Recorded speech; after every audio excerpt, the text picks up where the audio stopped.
My name is Lance Jones and I am 31 years old. I live on the beautiful island of Barbados. About 4 years after being deported from the United States of America for overstaying my visa, I realized I had been placed under a powerful black magic or Masonic spell. Well, the important question is what makes my claim so unique from others. The most important point would be the millions of tourists that visit this island every year and the entire population of Barbados that have witnessed this rare phenomenon, a walking voodoo puppet. This is a great injustice designed with nothing more than murderous intent, created to humiliate and shame another individual. The satisfaction of a thirst for revenge, to slander, dehumanize, and deprive another human being of his rights to free will, liberty, and privacy. The total willingness of a nation and its government to deceive a person of what was going on around them, even though they knew such actions will result in extreme paranoia, which will result in the loss of life. This declaration of war imposed upon me and my true supporters who are trying to keep me alive from this Masonic voodoo spell has placed my life in extreme danger. Although the government and Prime Minister Frendel Stewart have been rendered impotent to put a stop to this Masonic war that is happening on this island, I have found myself a victim of violence from their subsidiaries on countless occasions.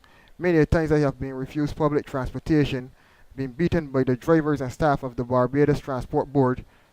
I have been beaten and released without being charged by the Barbados Police Force. I have come under attack from the citizens of this country on countless occasions and efforts made to report many of these incidents thwarted.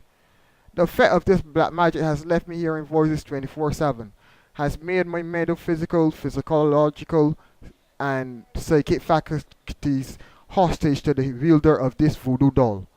This demonic action and intent to enslave another, manipulate and destroy another person's credibility in front of a world audience must be stopped and addressed for what it is, a great evil and act of sorcery in a civilized world. The constant imputation and manipulation and surveillance of my thoughts, the ability of this voodoo to take complete control of the way I think, behave, walk, talk, and to morphize my facial features. Sometimes when walking down the streets, I find myself walking in a feminine manner or behaving like an animal. Then there's the feeling of being placed in a trance where it feels as though you are being raped, while all the while you are being programmed and your daily interactions with others choreographed. Needless to say, s- needless to say, a person seen in such a state has left me unable to socialize and integrate into society in a safe and progressive manner.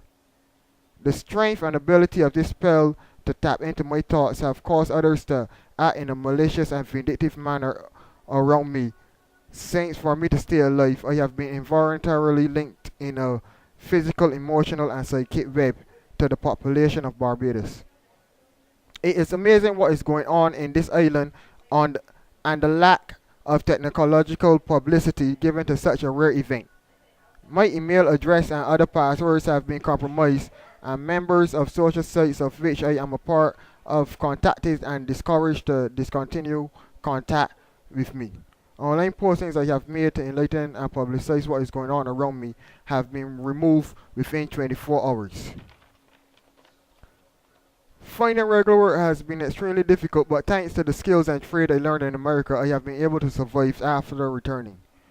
Needless to say, I am in an extremely dangerous and exploitative situation, stuck in the darkness after 4 years of what is going on around me.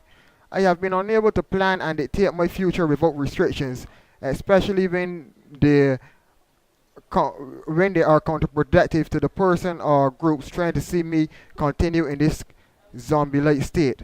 I have been tricked against my will in having violent altercations with people in and out of my neighborhood. At this point of time, I am being placed in a position where it seems as though violence is the only answer. So I have chosen to use YouTube as my medium to publicize and broadcast my situation to a world audience. The inability and unwillingness of the Barbadian government to protect its citizens from the implication and influence of such a force is extremely troubling.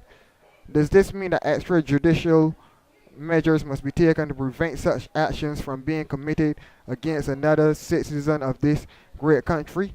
Only God knows. I promise to keep you updated once I stay alive.